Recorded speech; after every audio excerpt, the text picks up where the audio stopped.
नजर राहिलेला नाहीये या संदर्भात बैठक पार पडलेली आहे। म्हणजे अतिशय महत्वाच्या विषयावर आजची बैठक आयोजित केली होती।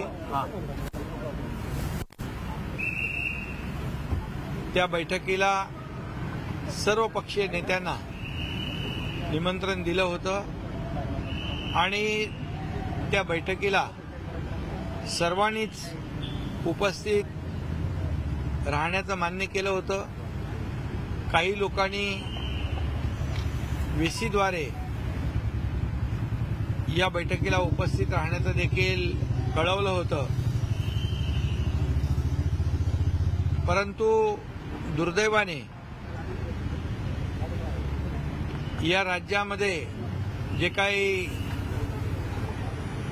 ओबीसी आणि मराठा समाजामध्ये जे काही वातावरण निर्माण झालेलं आहे, महाराष्ट्र असाच पेटता राहावा, जातीय तेढ निर्माण होत राहावी, अशा प्रकारचं महाविकास आघाडीचं धोरण, त्यांची भूमिका आजच्या या त्यांच्या अनुपस्थितीमुळे स्पष्ट झालेली आहे।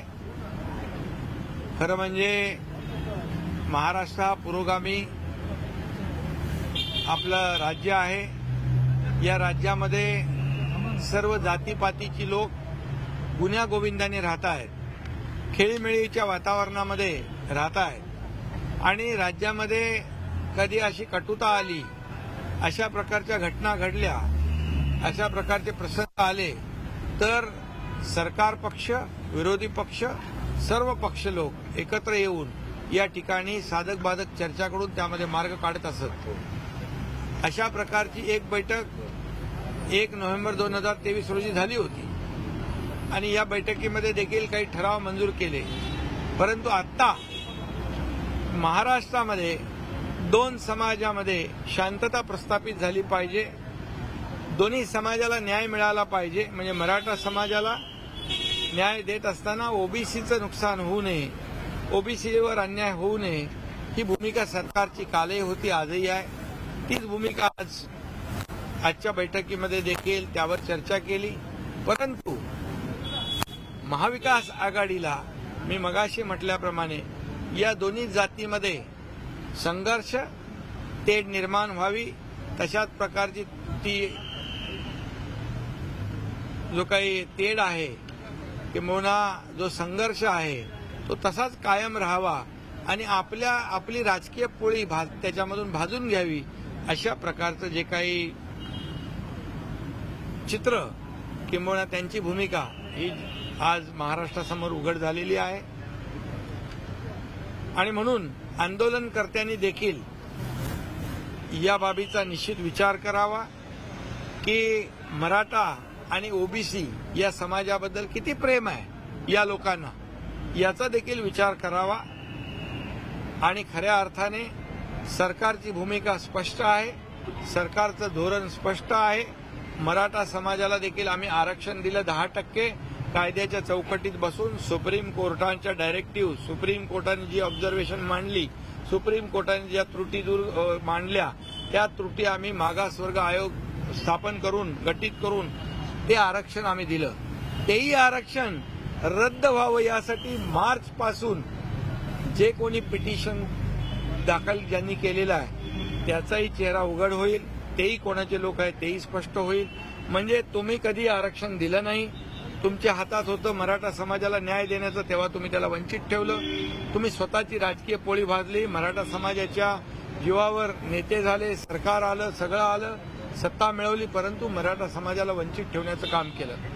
आणि आम्ही मराठा समाजाला न्याय दिला, 10% आरक्षण दिलं, ते रद्द व्हावं म्हणून देखील प्रयत्न जे लोक करतायत हे देखील निंदनीय आहे। आणि म्हणून या ठिकाणी ओबीसी आणि मराठा समाज या दोन्ही समाजावर अन्याय होऊ नये ही भूमिका सरकारची आहे। निवडणुका तर येतात जातात, परंतु या राज्यामध्ये सर्व समाज गुण्यागोविंदाने राहिले पाहिजे ही भूमिका आमची आहे। आणि ती भूमिका आम्ही अनेक वेळा स्पष्ट केलेली आहे। त्यामुळे जे आंदोलन मनोज जरांगे यांचं होतं त्या बाबतीमध्ये देखील शंभूराज देसाई यांनी मला वाटतं आणि चंद्रकांत दादांनी स्पष्ट केलं असेल की जे हैदराबादचं जे आहे तिकडे आमची टीम गेलेली आहे, त्या बाबतीमध्ये देखील काम सुरू आहे। कुणबी प्रमाणपत्र जे आहे हे जुन्या नोंदीप्रमाणे जस्टिस शिंदे कमिटी गठीत करून तेही आम्ही देण्याचं काम केलेलं आहे, कधीच मिळत नव्हतं। आणि त्याचबरोबर 10% मराठा आरक्षण आम्ही विशेष कॅटेगरी करून SC-BC करून नियम आणि कायदा पाळून हे आरक्षण दिलेलं आहे। त्याचबरोबर मराठा समाजाला मोठ्या प्रमाणावर आज सवलती दिलेल्या आहेत। 5,000 अधिसंख्य पदावर ज्यांचं सिलेक्शन झालं नव्हतं, ज्यांना अपॉइंटमेंट मिळाली नव्हती, त्यांना देखील आमच्या सरकारने नियुक्त्या दिलेल्या आहेत। आज मुलींचं शिक्षण 100% मोफत करण्याचा निर्णय देखील आमच्या सरकारने घेतलेला आहे। आणि म्हणून एकीकडे मराठा समाजाला न्याय देत असताना दुसरीकडे OBC समाजाचं देखील आरक्षण कमी होऊ नये, त्या समाजावर देखील अन्याय होऊ नये ही भूमिका देखील सरकारने घेतलेली आहे। ही भूमिका स्पष्टपणे घेणारं आमचं सरकार आहे। परंतु दुर्दैवाने विरोधी पक्ष यापासून दुटप्पी भूमिका त्यांनी घेतली आणि आजच्या निवडणुकीतून मी म्हणेन की त्यांनी कातडी बचाव धोरण अवलंबलेलं आहे आणि निश्चित याचा विचार मराठा आणि OBC या दोन्ही समाजाने करावा। छगन भुजबळ यांनी भूमिका घेतली की सगळ्या चोऱ्यांचा GR काढू नये। आणि दुसरी गोष्ट, आज जे मराठा आरक्षण आम्ही दिलं, मराठा आरक्षण दिलं तेव्हा मार्च पासून हे आरक्षण रद्द व्हावं म्हणूनही प्रयत्न सुरू आहेत। कोणाचे प्रयत्न सुरू आहेत? जे पिटिशनर आहेत त्याची माहिती घ्या कोणाचे आहेत ते। तुम्ही पत्रकार आहात ना, कोर्टामध्ये कोण जातो, कोणी पिटिशन फाईल केले ती बघा। आणि दुसरी गोष्ट, जे 10% आरक्षण दिलंय, ज्या दिवशी दिलं त्या दिवसापासून हे आरक्षण टिकणार नाही, हे आरक्षण टिकणार नाही अशा प्रकारचा टाव फोडणारा महाविकास आघाडी त्यांनी म्हटलं पाहिजे होतं की हे आरक्षण टिकवलं पाहिजे, हे आरक्षण टिकवलं पाहिजे, हे सगळ्यांनी मिळून हे आरक्षण टिकवलं पाहिजे अशी भूमिका त्यांनी घेतली पाहिजे होती। आणि या आरक्षण दिल्यामुळे आज नोकर भरतीमध्ये, आज शिक्षणामध्ये मराठा समाजाच्या मुलांना प्रवेश मिळू लागले, मराठा समाजाच्या मुलांना पोलिसांमध्ये नोकऱ्या मिळू लागल्या। याची पोटदुखी आज विरोधी पक्षाला याचा आनंद असला पाहिजे, परंतु दुर्दैवाने खायचे दात वेगळे आणि दाखवायचे दात वेगळे ही भूमिका त्यांची यातून स्पष्ट झालेली आहे। त्यामुळे पुन्हा मी एकदा सांगेन, सरकारची भूमिका बदलली नाही, बदलणार नाही। सरकार पूर्णपणे या ठिकाणी कायद्याने काम करते आहे। आज काही मुद्दे समोर आलेत, काही ओपिनियन समोर आलेले आहेत, त्याची पडताळणी कायदेशीर बाबीची तपासणी केली जाईल। ॲडव्होकेट जनरल यांचंही मत घेतलं जाईल, विधी व न्याय विभागाचंही मत घेतलं जाईल आणि जे योग्य आहे ते त्याचा निर्णय सरकार घेईल, एवढंच मी या प्रसंगी सांगतो। कुणावरही अन्याय सरकार करणार नाही। छगन भुजबळ यांच्या भूमिकेवरती उद्या बोलणार, बातचीत होणार आहे आणि कोणत्या मुद्द्यांवर ही चर्चा होईल? कोणाशी? तेलंगणाच्या मुख्यमंत्र्यांशी तुम्ही बातचीत करणार आहात? त्या बाबतीमध्ये देखील आमचे 11 अधिकारी गेलेले आहेत तिकडे, 11 अधिकारी गेलेत, काही 7,000 डॉक्युमेंट सापडली आहेत। आणि म्हणून मराठा समाजाच्या तरुणांनी देखील हे लक्षात घेतलं पाहिजे, आतापर्यंत कधी कुणबी प्रमाणपत्र मराठवाड्यात मिळत नव्हती।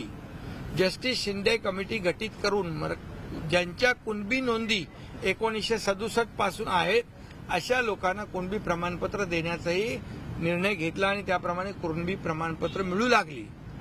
त्याचबरोबर हेही आम्ही सांगितलं की कुणबी प्रमाणपत्र जे पात्र आहेत यांना मिळालं पाहिजे, यामध्ये कुठेही बोगसपणा असता कामा नये, यामध्ये कुठल्याही प्रकारे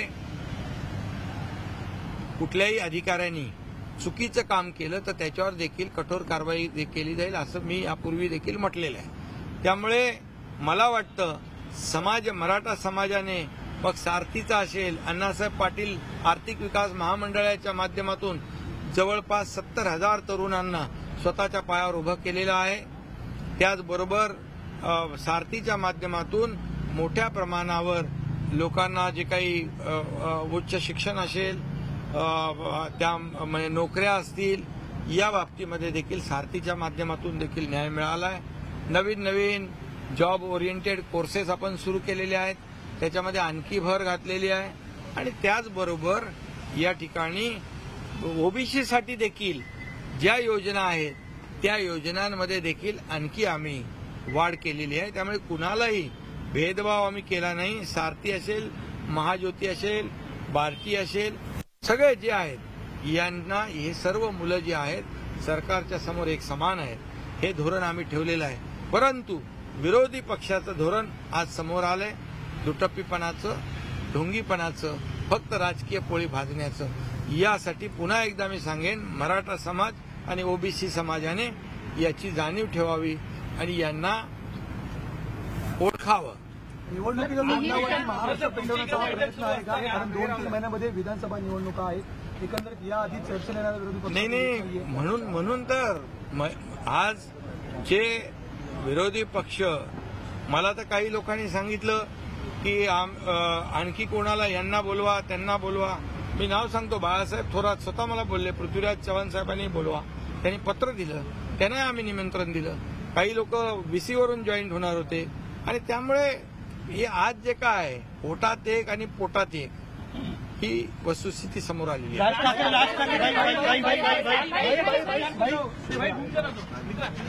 तर राज्याचे मुख्यमंत्री एकनाथ शिंदे यांनी विरोधकांवर जोरदार तोफ डागलेली आहे। मराठा ओबीसी आरक्षणाच्या संदर्भात बोलवलेल्या सर्वपक्षीय बैठकीला विरोधकांनी अनुपस्थित राहत दांडी मारत एक प्रकारे आपला खरा चेहरा महाराष्ट्राच्या समोर आणल्याचं, या निमित्तानं समोर आल्याचंही ते म्हणालेले आहेत। त्यामुळे या मुद्द्यावरून पुढच्या काळात राजकारण तापण्याची शक्यता आहे।